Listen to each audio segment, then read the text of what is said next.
Olá, pessoal. Olá, pessoal. Vamos começar mais uma sequência de videoaulas. Essa, no regime presencial, né, eu dividiria esse conteúdo em duas ou três aulas, provavelmente três, tá? Dependendo aí do rendimento, né, das dúvidas de vocês, etc. E eu considero, né, esse como sendo o principal conteúdo dessa disciplina. Geralmente a gente chama de macroeconomia, né? Mas tem que lembrar que antes da palavra macroeconomia tem a palavra introdução. Então, por que eu estou resgatando, né, isso, o termo introdução? Porque nós vamos tratar aqui um tema que é muito debatido ainda até hoje, né? Muitos economistas usam o que está aqui descrito, outras escolas foram surgindo a partir daqui. Inclusive, a disciplina de contabilidade social, ela usa boa parte dos conceitos que eu estou apresentando para vocês e irei apresentar agora também. Entretanto, é uma disciplina introdutória, então eu não vou adentrar em todos os detalhamentos aqui de cada variável, de cada teoria, não.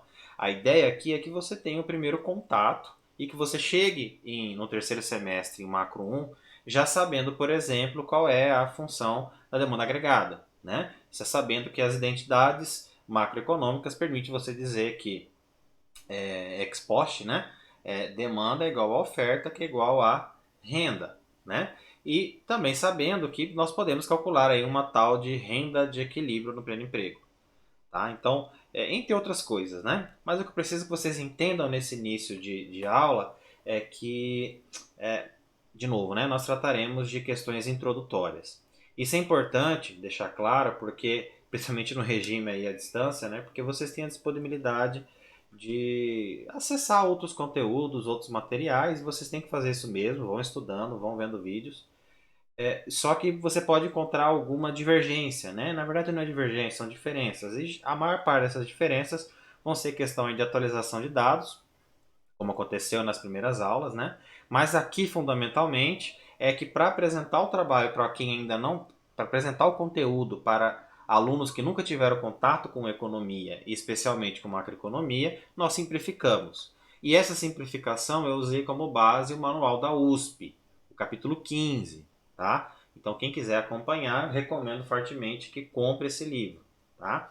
Se não for possível, não tem problema. Eu deixei outros materiais online aí para vocês, que são disponíveis gratuitamente na internet, que vocês vão conseguir acompanhar também. Entretanto, a base para essa aula é exatamente o livro, o Manual da USP. Tá? É um livro que vocês vão poder usar durante a vida de vocês, acadêmica, né, como economista também. Não é um livro que trata tudo em detalhes, mas ele tem ali tudo que é relacionado na economia, até de mais moderno, né, mais recente. Você vai ter uma pincelada ali que vai ser suficiente para você lá na frente relembrar algum termo, né? E isso vai te ajudar em alguma disciplina. Então, realmente recomendo que quem puder, compre. Não é uma obrigatoriedade. De novo, tem outras opções ali no PDF. E até em sites mesmo que eu deixei na nossa ementa e no guia do estudante. Mas quem puder, de novo, né? Quem puder, compre. Tá bom? Vamos lá então?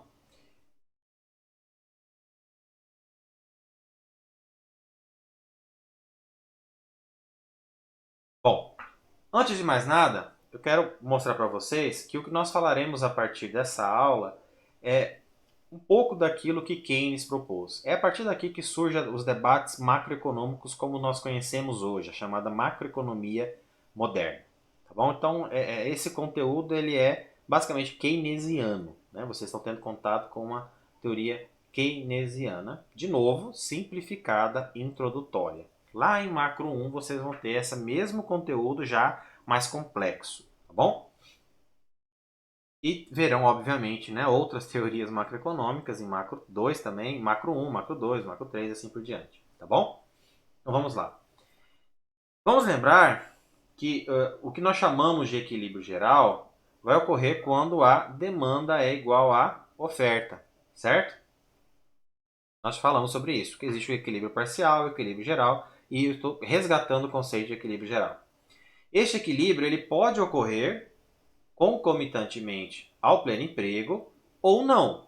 Né? Ele pode ocorrer a qualquer lugar. Né? Então nós vimos esse ponto específico é de fato da visão keynesiana. Por quê? Porque os clássicos, né, e depois os neoclássicos, eles vão entender que qualquer equilíbrio geral é alcançado sempre no ponto de pleno emprego. E o que é pleno emprego? É aquele ponto em que toda a capacidade instalada de produção do país está sendo utilizada, ou seja, todos os fatores de produção estão sendo utilizados. Né? Keynes vai dizer, olha, isso não é possível. Existe uma coisa chamada demanda efetiva, que é a demanda que os produtores projetam que vai acontecer no período seguinte, e existe a demanda agregada, que é aquela que de fato se realiza. Né? E as duas nem sempre são iguais. Né? E quando elas forem iguais, o equilíbrio geral ocorrerá no equilíbrio de pleno emprego. Entretanto, quando a demanda agregada for diferente da demanda efetiva, nós teremos um equilíbrio geral ocorrendo acima ou abaixo do ponto de pleno emprego. E aí nós debatemos também sobre ato, né? Resgatar todo aquele conteúdo. Enfim, quais são as consequências da relação entre equilíbrio geral e equilíbrio de pleno emprego?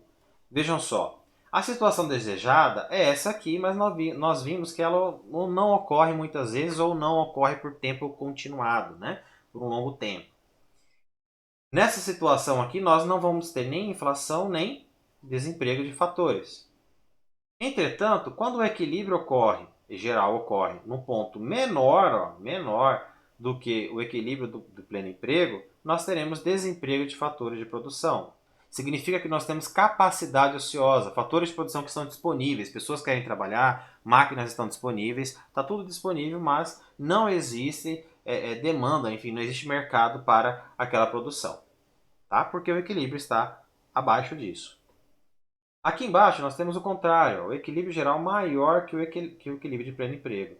E aí nós falamos, né, nesse momento aqui, quando ocorre, ele ocorre pouco também, né, não é continuado, e o que permite que isso ocorra é fábricas que operavam em 2 turnos passam a operar a 3, então são os mesmos fatores de produção. Como a demanda, né, por trabalho, por mão de obra se eleva, o salário aumenta e alguns trabalhadores podem se sentir motivados a ofertar também mais um turno de hora trabalhada, né? E aí ele ganharia um pouco mais e ao mesmo tempo permitiria uma ampliação da produção, até a hora extra mesmo. Só que nesse caso nós teríamos a inflação, né? Porque tem aí um aumento de preço, né? E assim por diante, né? Aumento da demanda que vai acarretando em vários aumentos de custos, porque nós estamos próximo ali da capacidade instalada, ultrapassamos a capacidade instalada. Bom, nós sabemos que a demanda, a oferta e a renda são medidas diferentes do mesmo fluxo. Olha as palavras-chave aqui, o termo-chave, fluxo contínuo, não é isso? Nós não vimos o fluxo circular da renda? Então, por isso nós vimos o que? Olha, que uma empresa ela ela compra insumos e fatores de produção, e esses fatores de produção é que permitem que ela adicione valor adicionado, que é quando nós falamos da produção. Só que esses fatores de produção precisam ser remunerados, porque eles não são de propriedade das empresas, mas são de propriedade das famílias. Então, para cada fator de produção adquirido, né, pelas empresas, elas pagam uma renda. Então veja que a produção produz a renda. E essa renda ela é destinada, pelo menos aqui no primeiro momento, para consumo. Então, nós temos aqui produção, oferta, nós temos aqui renda e temos consumo, né? Ou, se você quiser, demanda. E é exatamente o que nós vemos no fluxo circular da renda, e esse é o fluxo mais simples, né? Reparem aqui, ó, chamar atenção nisso de novo, para ficar bem claro. Nós temos as empresas, temos as famílias e entre elas nós temos a renda. Se eu tirar essa renda daqui, ó, e daqui, as relações vão cessar em algum momento.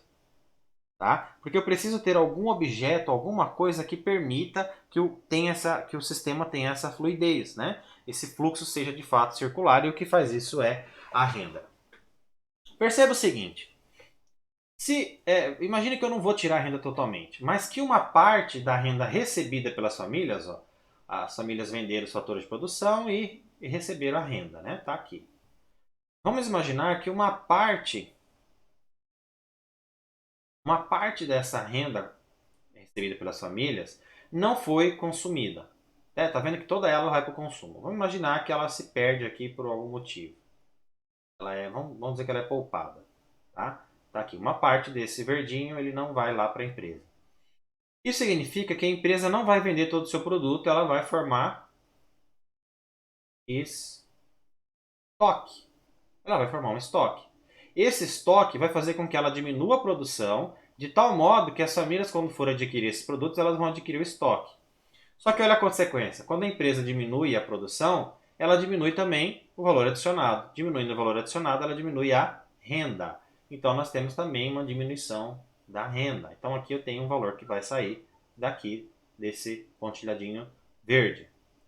A renda menor que vai chegar aqui, ela também vai ser dividida em poupança, consumo, e essa redução vai sempre levando a cada vez uma diminuição do sistema como um todo. Daí nós entendermos que o que permite a equiparação, a identidade, ou agora já podemos falar assim, a igualdade entre empresas e famílias é exatamente a renda. É a renda que permite que nós tenhamos um equilíbrio e que esse equilíbrio seja de pleno emprego ou não. Tá certo? Se isso é verdade,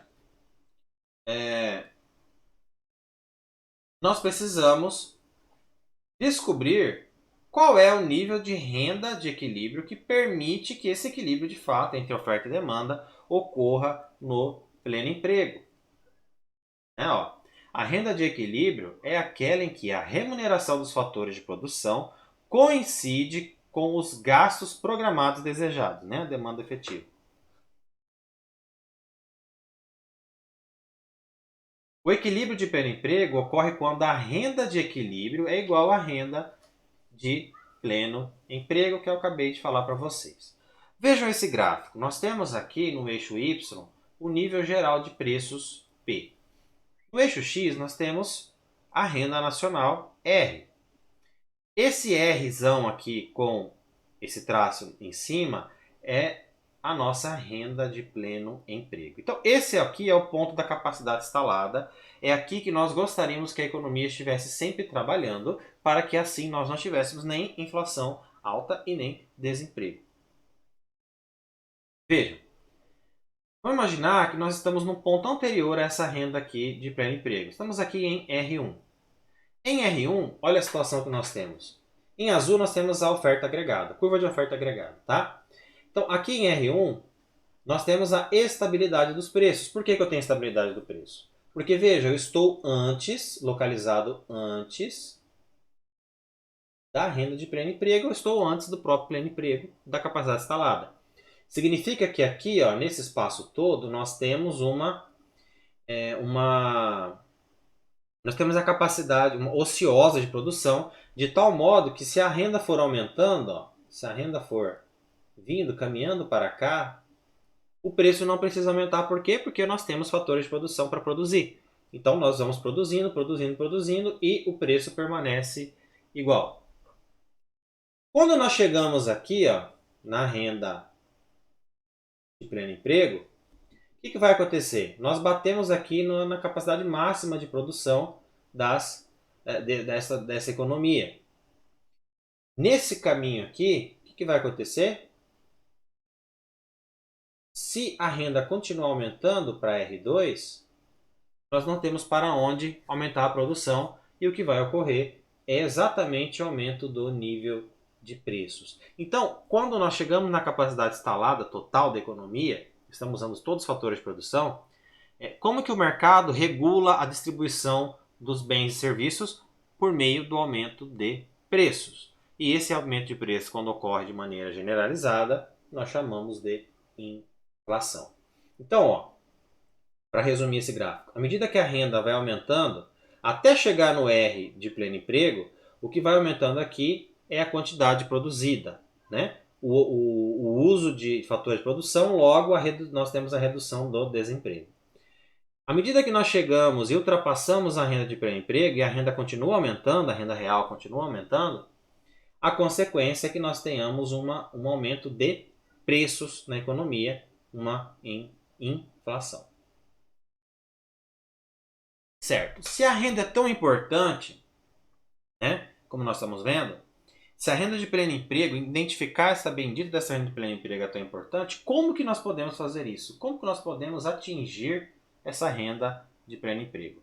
É aí que começa o nosso conteúdo, que eu denominei aí como determinação da renda nacional de equilíbrio. Vamos lá. Primeiro, quais são as hipóteses do modelo? A primeira é que nós não vamos ter uma mudança tecnológica. Nosso interesse é de curto prazo, as mudanças tecnológicas demoram um prazo de maturação, para ganhar aí uma relevância no mercado, né, e assim por diante.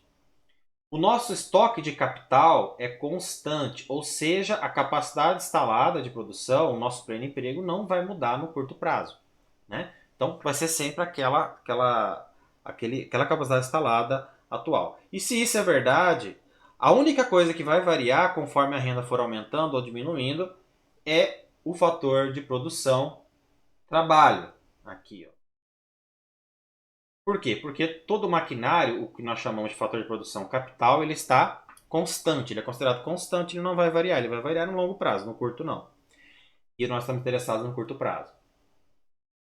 Se isso é verdade, então a cada aumento da renda ou redução da renda, o que vai oscilar é somente o uso do fator de produção trabalho. O último ponto é que a oferta ela tende a acompanhar as variações da demanda, de tal modo que se a demanda aumentar, a oferta agregada também vai aumentar e assim por diante. Se isso é verdade, eu posso concentrar meus esforços nas oscilações da demanda, porque aí eu sei que a oferta vai nos acompanhar. Se no equilíbrio a renda recebida é igual à renda consumida, podemos afirmar que a renda agregada é igual à demanda agregada, logo, renda é igual à demanda, e aí a nossa fórmula maravilhosa aqui que vocês nunca podem esquecer: consumo mais investimento, mais gasto do governo, mais exportações líquidas de importações.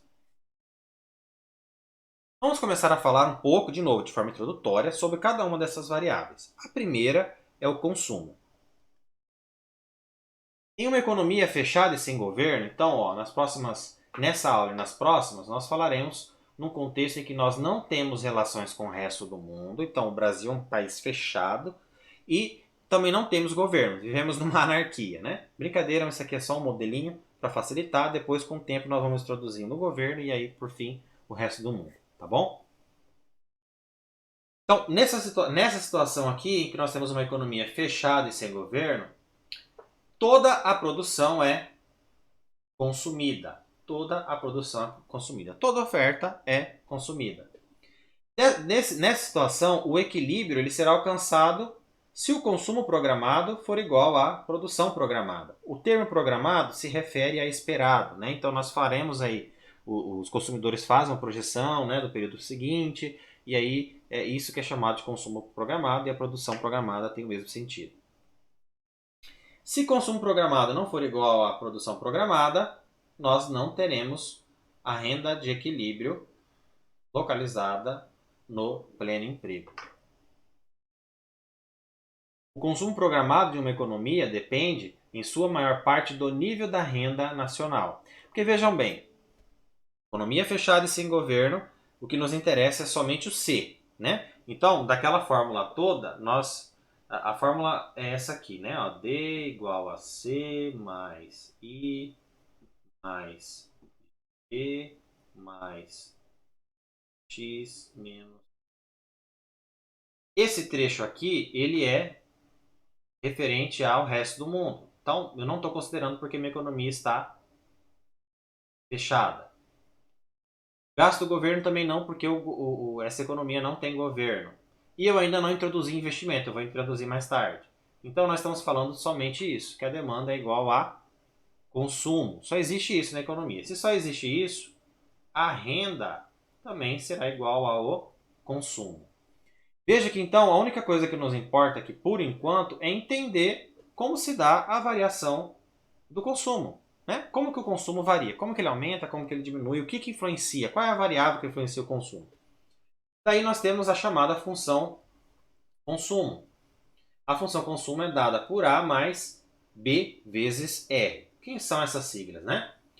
C é o consumo, A é o consumo autônomo, B é a propensão marginal a consumir, também representada por esta sigla, e R é a renda. O consumo autônomo, né, que aqui é revelado aqui pelo A, representado pelo A, ele revela o consumo quando a renda é zero. Imagine aqui, ó, a renda sendo zero, zero vezes propensão marginal a consumir, zero. Então só vai sobrar consumo igual a A. Professor, mas se a renda é zero, como que existe consumo? Simples. Você pode estar utilizando a poupança que você reservou do período anterior. Então você está em 2021, fez uma poupança em 2020, está sem renda, sem trabalhar agora em 2021, mas você tem a poupança que você guardou, né, que você armazenou do ano anterior, 2020, e você vai consumi-la agora. Tá bom?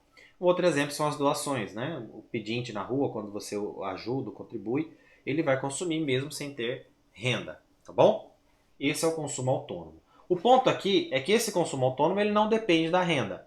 Por quê? Existe uma parte do consumo que depende da renda, que é essa aqui, ó. E existe uma parte do consumo que não depende da renda. Ele tem sua definição é exógena à renda, tá bom? E a propensão marginal a consumir? Ela equivale à relação entre um acréscimo do consumo em decorrência a um acréscimo na renda nacional. Então, o que eu estou querendo dizer aqui é o seguinte: à medida que a renda aumenta, o consumo também vai aumentar, mas não necessariamente na mesma proporção. Né? A renda pode aumentar em R$ 1 e o consumo aumentar em 50 centavos. A propensão marginal a consumir vai me dar exatamente esse percentual, né?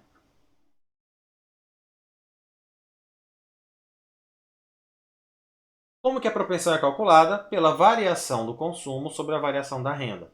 Então você vai pegar aqui consumo final menos consumo inicial, renda final menos renda inicial. E aí você vai encontrar o percentual de variação do consumo em relação à renda. Interessante entender que o propensão marginal a consumir sempre estará entre 0 e 1.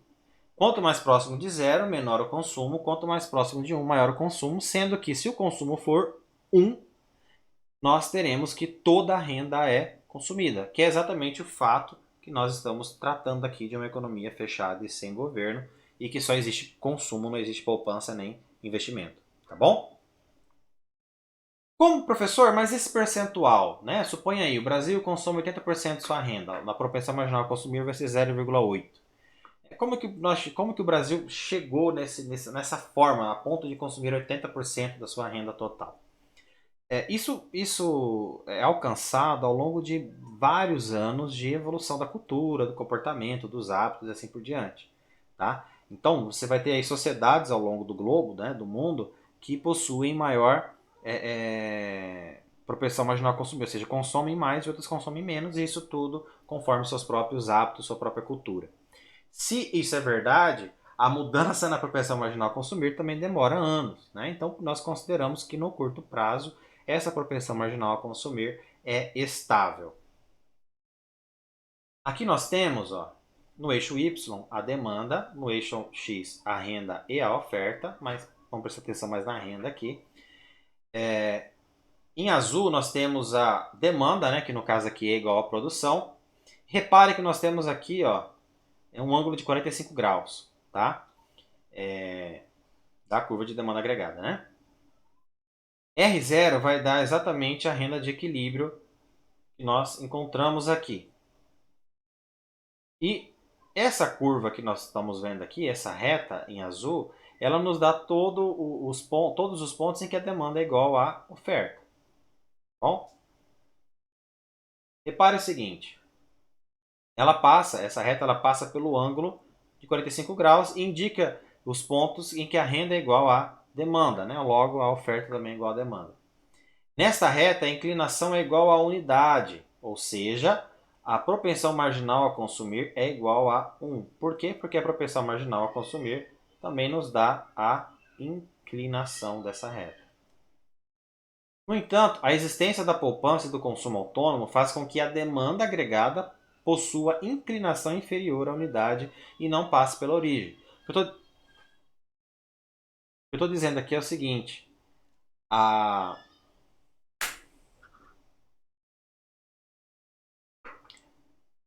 O fato em que nós temos essa reta aqui, ó, em 45 graus, ele não é verídico, né? É uma aproximação teórica para vocês entenderem o modelo e agora nós vamos avançar um pouquinho mais. Por quê? Porque quando eu passo a considerar o Azinho do consumo autônomo, significa que a renda não consegue interferir em todo o consumo. Então, a nossa demanda agregada ali, aquela retinha azul, ela não vai ser de 45 graus, tá? Mas ao contrário, ela vai ser uma outra curva de demanda e essa outra curva de demanda, ela sim vai cortar a curva de 45 graus. Sempre que essa nova curva de demanda cortar a curva de 45 graus, nós estaremos num equilíbrio de pleno emprego, que é a situação que nós temos aqui, ó. Essa curva azul agora ela está considerando o consumo autônomo, né? E veja que ela cruza bem aqui, ó, a curva de 45 graus. Cadê a curva de 45 graus? É essa aqui, ó, pontilhado de preto, tá? Exatamente nosso equilíbrio aqui. Nesse ponto, a condição de equilíbrio de mercado no pleno emprego, numa economia fechada e sem governo, é que R é igual a C, como nós já vimos, D é igual a C, logo, né, eu posso concluir que R é igual a O, que é a oferta, que é igual a demanda, ou C que é esse, o C aqui da renda, é igual ao C da demanda. Então, resumindo, para que nós tenhamos uma condição de equilíbrio, nós precisamos que a renda seja igual à demanda, correto? Porque daí também automaticamente será igual à oferta. Mas quem que é a renda nesse ambiente que eu estou apresentando para vocês? É o consumo. E quem que é a demanda? É o consumo. Logo, C igual a C. Quem é a função consumo aqui?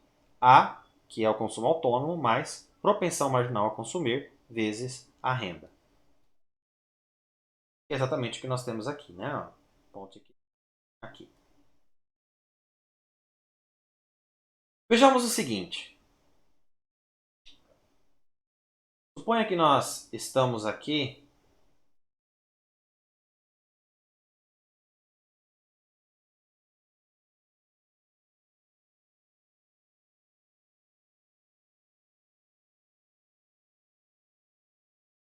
Suponha que nós tenhamos esse dado aqui para vocês. Eu coloco isso no papel e peço para vocês analisarem. Veja que são dados que dizem o seguinte. Quando a renda foi 30, a demanda foi 34.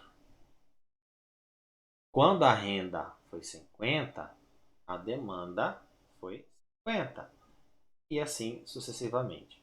Com essas informações, nós conseguimos calcular a propensão marginal a consumir, não conseguimos? Porque a propensão marginal a consumir ela é calculada da seguinte forma, né? A propensão marginal a consumir igual a variação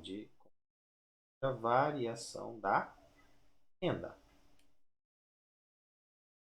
Então, basicamente o que nós fazemos aqui, ó, 50 menos 34, 50 menos 34, aqui o consumo, 50 menos 30, 50 menos 30. Vou dividir isso e encontro o valor de 0,8. Essa é a nossa propensão marginal a consumir. E qual seria então a nossa função demanda? Veja, consumo 10. Consumo autônomo é 10. E eu já calculei a propensão marginal a consumir como 0,8 e a renda ela não foi informada. Né? Ela é a variável aqui, né? O que é constante são esses dois valores. Professor, como o senhor chegou a esse 10 aqui? Olha no gráfico. Consumo autônomo não é aquele que não depende da renda? Ou, melhor dizendo, quando a renda é zero? Né? Então veja, ó, consumo 10 está cruzando o eixo Y. Quando ele cruza o eixo Y, significa que o par de informações aqui é esse, né? Ó.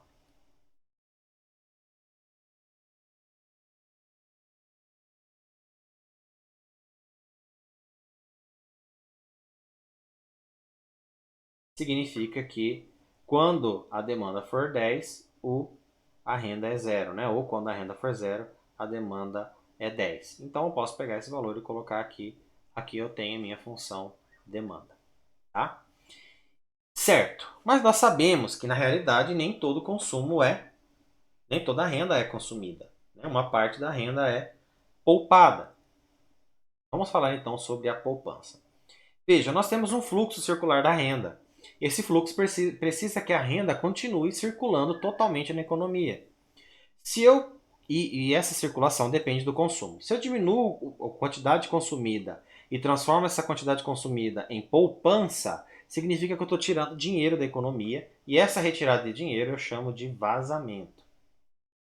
Para que nós tenhamos um equilíbrio e um equilíbrio de pleno emprego, eu preciso que esses vazamentos sejam compensados por injeções de igual valor, mas nesse sinal trocado. Enquanto o vazamento é uma retirada, né, um valor negativo, a injeção teria que ser um valor positivo, porque é uma entrada. Para deixar mais claro para vocês, ó, reparem lá no nosso fluxo circular da renda, a renda está circulando aqui bonitinha, né? Vamos imaginar só isso aqui, não esqueçam o que tem aqui, o que deveria ter aqui por enquanto, tá? Mas enfim, nós temos aqui a renda, né? Está circulando e de repente algumas famílias decidem poupar, levando dinheiro para o mercado de capitais. Como nós já vimos, isso significa que a renda que circula na economia vai diminuir, na economia real, né? Vai diminuir. Nós precisamos de alguma forma injetar mais recurso aqui e essa forma eu vou apresentar na próxima videoaula para vocês. A renda recebida e não consumida é poupada. Logo, a propensão marginal a poupar é dada por propensão marginal a poupar igual a 1 menos B. Quem é B? Olha lá. B é a nossa querida propensão marginal a consumir. Né? Então, como que eu encontro a poupança? Propensão marginal a poupar, 1 menos propensão marginal a consumir. Nós podemos, então, jogar a propensão marginal para o lado de cá, e aí nós teremos exatamente isso aqui. Ó. O que significa? Que do total da renda, de 100% da renda, uma parte é alocada para poupança e outra para consumo. Ok?